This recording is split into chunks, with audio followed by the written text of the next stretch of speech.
I want to use some practical lighting in the set.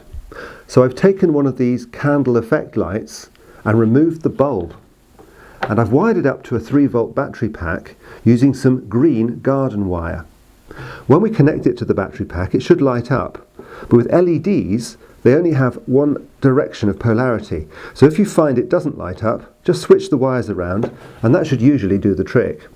Now if I pop the little cap back on, it looks quite a lot like a flickering candle flame, which is perfect for our Gothic interior. If you have access to a printer, then you can download some imagery and make props such as posters, paintings and diagrams. Most props can simply be built out of cardboard. Always be on the lookout for toys in charity shops because they can be cannibalized for parts.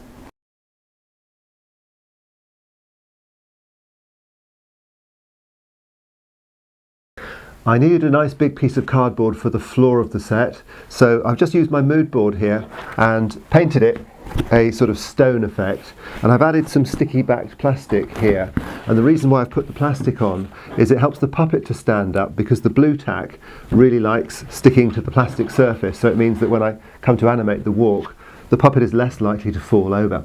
So now we're ready to put everything together, light it, and we can actually start animating.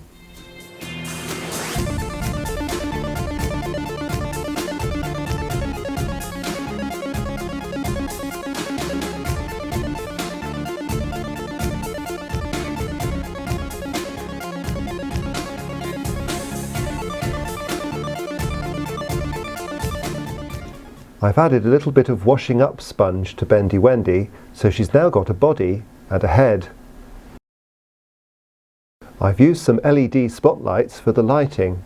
Normally you try to get the lights as far away as possible from the set. Punch some holes in some kitchen foil and stick that over one of your lights to create something called a cookie. This gives you a dappled lighting effect. Before you start animating, take some photos of the set to make sure you're happy with your lighting design.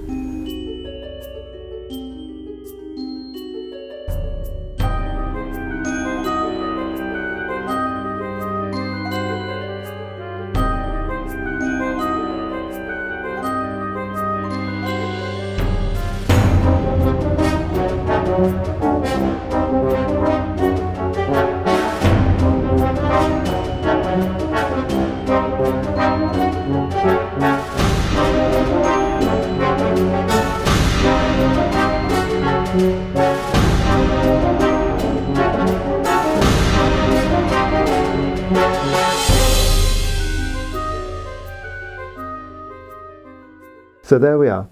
Using a few basic tools and some cardboard, it's possible to build quite an ambitious set.